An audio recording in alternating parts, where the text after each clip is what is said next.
Content warning. The Matherson Marriage contains unhealthy relationship dynamics and fictional domestic abuse. If you are in a real-life Matherson marriage, please reach out to the appropriate authorities for help.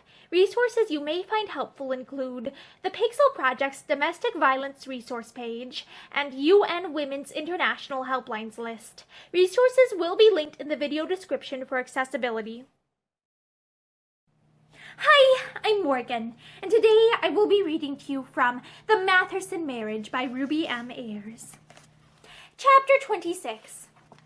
Violet remembered that dinner with Basil Matherson as long as she lived. Joyce did not appear, and not a word was spoken from first to last, though once or twice Violet looked at her brother-in-law, half pityingly, half in scorn.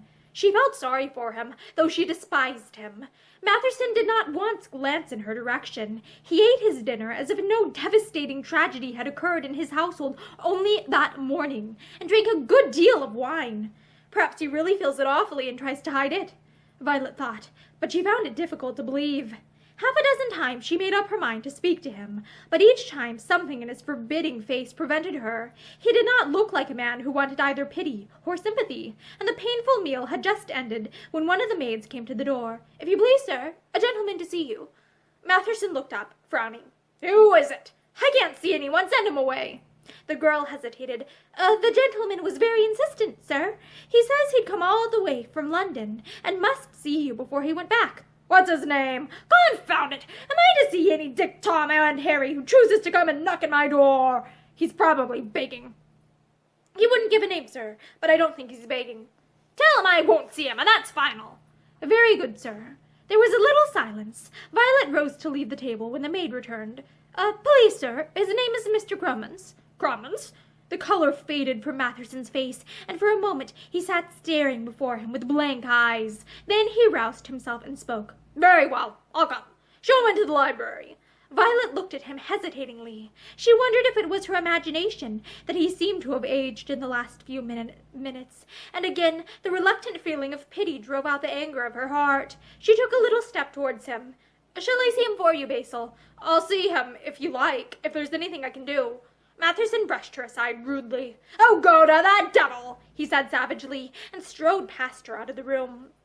Violet looked after him with angry eyes. Then she shrugged her shoulders philosophically. "Well, I did make an overture," she told herself, "and it's his own fault anyway." She crossed the hall and stood listening at the closed library door. She could hear angry voices, and once the bang of a furious fist on a table. "Quarreling with someone else now, I suppose," she thought, and went out into the garden. Since morning the house and grounds seemed to look quite different, and she wondered how Pansy would be able to go on living there. Perhaps Matherson would keep his threat of shutting up the house and taking her away. Green Gables would be impossible without Buster, and if her own heart felt like breaking when she realized that she would never see him again, how must it be for Pansy? She walked across the soft lawn. It was so silent everywhere, not even a bird twittering. It was as if the whole world mourned for the dead boy. Then she went to the gate where the tragedy had occurred and looked down the road. The two cars had been moved away now, though they had stood there all day, and inquisitive people had walked round them and whispered together and stared over the gate into the garden. There had been a stream of callers at the house and many cards of sympathy, and already some people had sent flowers. Violet shivered as she remembered the heavy scent that already pervaded the house. Death was not nearly so terrible as its trappings, she thought, and was turning back to the house when she heard her name spoken. "Violet?" "Lynn!" She opened the gate eagerly. He spoke hurriedly. "Come out. I want to talk to you. Walk a little way down the road with me. I don't want to be seen here." She obeyed readily, and with hardly a moment's pause he went on. "It's about tomorrow. You've got to give me your word you won't let me down, Violet. If Pansy knows the truth, it will kill her. You've got to stand by me and bear out my story. I beg of you, as I've never begged of anyone in my life, not to let her know. It can make no difference to me whether I have one black mark more or less against my name, and it will make all the difference to her. I've got to go out of her life anyway. You know that. Nothing else is possible. I love her too well to—" He did not go on. "It's not fair, Lynn. It's not right that you should bear it all," Violet broke out. "If Pansy ever finds out, she can't. If neither you nor I tell her, nobody else knows. Promise me, Violet. With all my heart and soul, I beg you to promise." "You mean I've got to get up tomorrow and tell a string of lies to shield that brute. It's not for his sake, it's for hers. She suffered so much. Think what a scandal there will be. Violet was almost in tears. I can't bear everyone to believe that it was you who killed Buster. He tried to laugh. That's my burden, isn't it? And if I don't mind. There was a long silence, then. Very well. I promise, she said in a smothered voice. God bless you for that, Lynn answered. He held out his hand, and Violet laid hers in it, and for a moment clung to it. Lynn, you won't go away without saying goodbye to me. Promise? I promise faithfully. And you let me know where you are, and write to me, sometimes? Yes. All right, then. She dashed her hand across her eyes. Are you going soon? At the end of the week. It would have been tomorrow. Are you going soon? At the end of the week. It would have been tomorrow. Only, of course, this has changed everything. Of course. There was a little silence. I think I'll go back now, Violet added forlornly. Yes. Good night. And Violet. Yes? Pansy hasn't. She hasn't spoken about me. She hasn't spoken at all, except to ask to be left alone. Lynn turned away without answering, and Violet walked back to the house. She found Joyce on the landing. Where's Pansy? She asked. Joyce pointed to the closed bedroom door. She's there. I've been in once or twice, but I think she's all right. She won't speak to me. She's just sitting beside him. Violet sat down on the top stair and hid her face in her hands. This dreadful, dreadful day, she moaned. If only it would end. The stuffy little village schoolroom where the inquest was held was crowded the following day. Inquisitive people jostled and pushed each other to catch a glimpse of Lynn's white face as he listened while Matherson composedly told his story. It was all Violet could do to prevent herself from springing up and bursting into indignant denial. How could anyone believe him? She wondered frantically. The whole countryside knew what a furious, reckless driver Matherson was, and yet it did not seem to occur to any of them to read between the lines and discover the truth. At what speed, should you say, was Mr. Ramsden driving? Was one of the questions asked. Matherson hesitated. He had not looked at Lynn. About 40 miles an hour, he answered. 40 miles an hour, on a narrow curving road. Yes.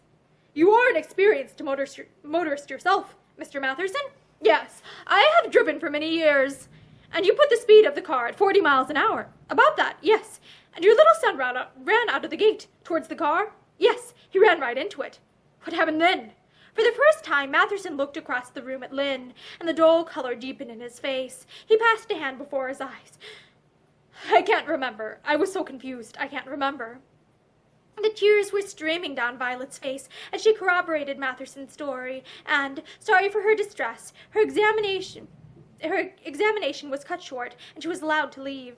She waited outside, walking up and down the dusty road, her heart on fire with anger and bitter injustice. But she had given her word to Lynn, and could not have gone back on it. Presently, she saw him come out. She would have gone to him, but something in his face forbade her, and she watched him stride away down the road. Then Matherson appeared. He looked pale, and he avoided her eyes as he spoke. I've got the car here. I'll drive you home. No, thank you. He was triumphant, she knew, and she hated him for it. She walked back to avoid his company, and went straight to Joyce, when she burst into overwrought tears. Joyce soothed her as best she could. Her keen eyes were very far-seeing, and though she did not know all the truth, she understood that it must have hurt Violet to give evidence against Lynn. And what was the verdict? She asked. Accidental death. But they censured Lynn, and I heard them say that he was hissed as he left the room. There was a tragic pause. Then Violet started to her feet, her face crimson, her eyes passionate. Oh, it's wicked! It's vile! She broke out. How dared they do such a thing? She paced up and down the room wildly, and Joyce watched. She sat with her hands folded in her lap, feeling as if her life's work was done. There were no little clothes to fold tonight, no little socks to mend. The nursery looked as painfully neat as if nobody had played there for months. Such things must be censured, she said, at last painfully. Such carelessness is wicked and ought to be punished. It's murder to kill a little child like that. Her quiet voice rose passionately. Wicked murder, and it ought to be punished. Violet stopped, her breath coming fast, the tears wet on her cheeks. She was trembling very much. Then suddenly she broke out hoarsely, as if the words were forced from her. He didn't do it. It's a lie. He didn't do it. Joyce rose to her feet. Violet, she protested in horror. It's a lie, Violet said again. Oh, I shall go mad if I can't tell someone the truth. Lynn didn't kill him. I was there, and I saw it all. I saw it all. Joyce was deathly white, and her eyes were big with dread. He didn't kill Buster, she said hoarsely. Then who did? But she knew before she caught Violet's broken answer. Basil did. Basil. Oh, no. Joyce broke out wildly. I can't believe it. He'd never let an innocent man take the blame. She gave a choking cry and pointed across the room. Violet turned round slowly. She knew what had happened, and she felt that she must die, as she saw Pansy standing there in the doorway. For a moment, nobody moved or spoke. Then Pansy took a slow step forward. I heard everything you said. The words sounded as if each of them cost an untold effort. Don't make it worse by trying to pretend it isn't true, she added, as Violet broke into passionate protestations. Although she had threatened to tell Pansy the truth, she felt that she would have given everything she possessed to undo what had happened.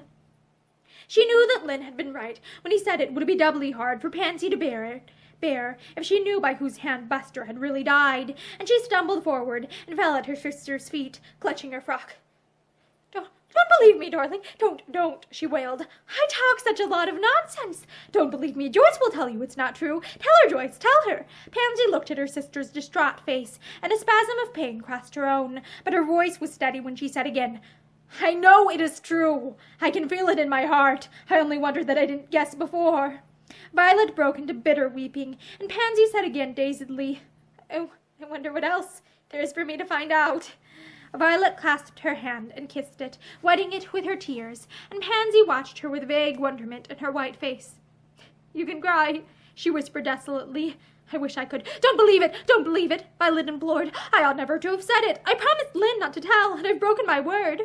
Pansy drew her hand away with a shiver. I'm glad I know, she said, still in the cold voice that somehow sounded such a long way off. I'm glad. And then with sudden anguish, but it won't bring him back. It won't give me my boy again. Darling, oh, don't, darling, Violet sobbed, but Pansy turned and walked out of the room.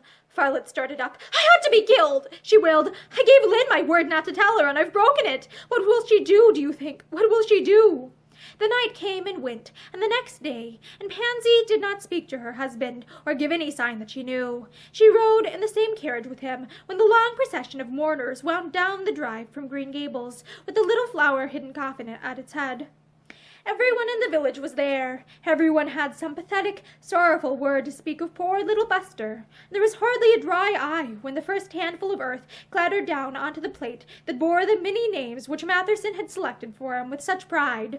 John Basil Montague Matherson, and, underneath in brackets, the little name Buster, and then, aged 6 years. Earth to earth, ashes to ashes. Pansy freed herself from her sister's grasp and moved to the edge of the grave. She looked like a dead woman, save that her eyes were bright, feverishly bright, as she threw a bunch of white forget-me-nots down to the little coffin. Darling, my own darling. The words rang out with wild despair through the sunshine. She stretched out her arms in hopeless supplication and fell fainting before Violet could reach her. I could almost have wished she might never open her eyes again, Violet said to Joyce as they sat together in the silent nursery that night. They had put Pansy to bed, and she lay with wide-open eyes, staring into space, her face white and set, not speaking or moving. Matherson had sent for a doctor, and fidgeted in and out of his wife's room. He would not believe it when the doctor said there was nothing the matter with her.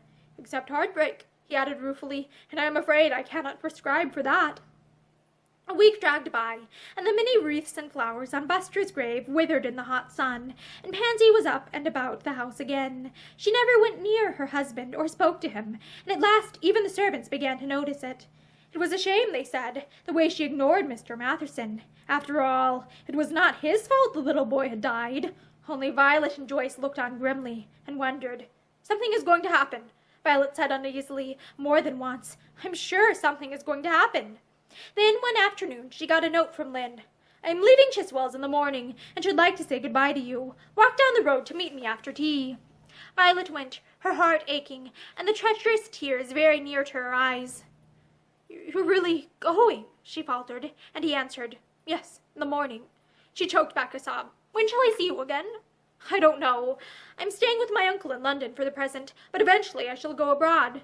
Violet hesitated. Then she asked her question boldly. You're not going to see Pansy? See her? What's the good? Besides, she wouldn't see me.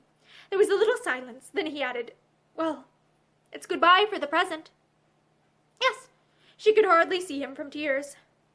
Or she could hardly see him for tears. Take care of Pansy, he said. Promise me. You won't leave her, Violet. No. She dared not tell him that Pansy knew all there was to know. Goodbye. And he was gone before she could realize it, before she could say the God bless you that trembled on her lips. She went back to the house, feeling as if life had come to an end. Buster gone. Lynn gone.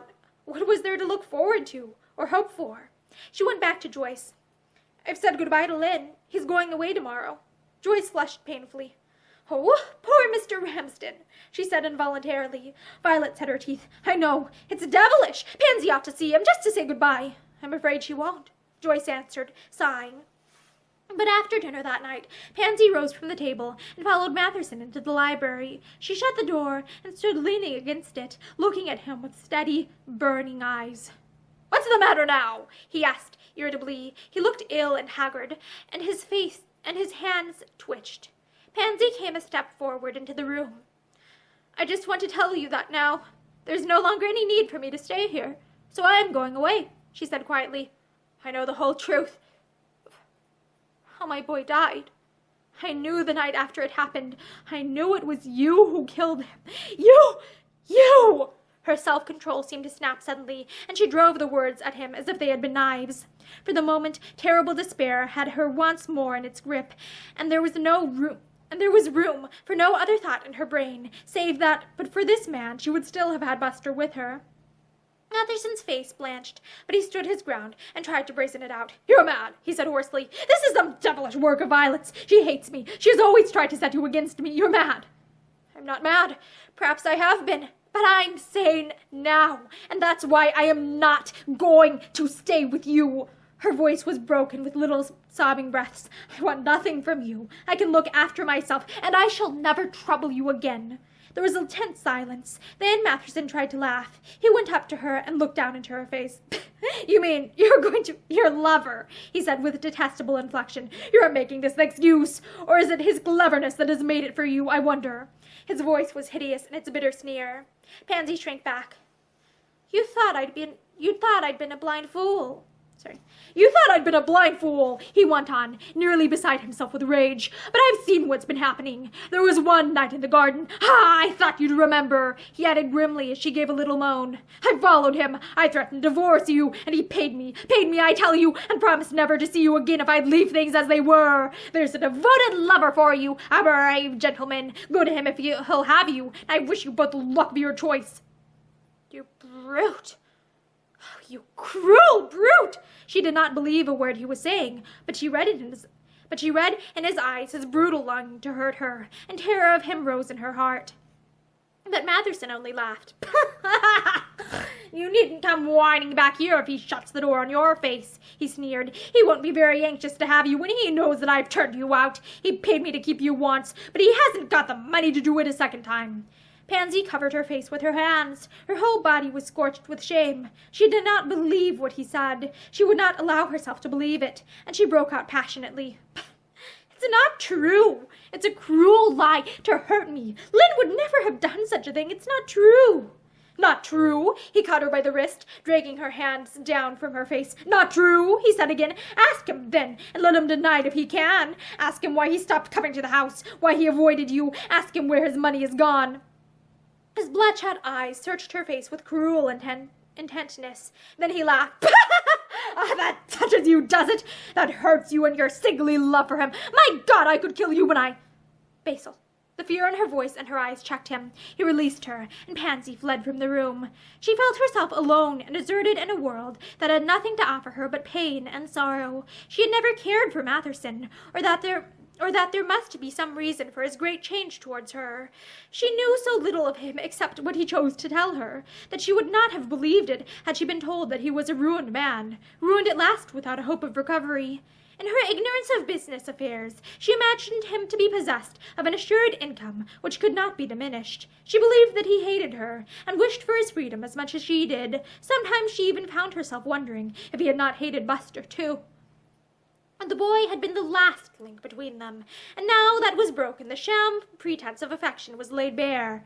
They could never live together again. That part of her life was over. When she followed Matherson into the library that night, there had been no thought of going to Lynn in her mind. But now it seized upon her with a giant force. She must see him again, even if it was for the last time. She must hear the truth from his own lips. Pansy had no longer a hope of happiness left in the world, but the longing to find truth in a wilderness of lies and deceit tormented her. She never saw the movement Matherson made to follow her, or heard him call her name brokenly. Pansy! Pansy! She was blind and deaf to everything but her own pain as she fled out into the garden. It was dark, with purple summery darkness, and a little crescent moon was climbing above the trees. Buster had loved the moon. He had always insisted that there was a lady in it, and not a man at all.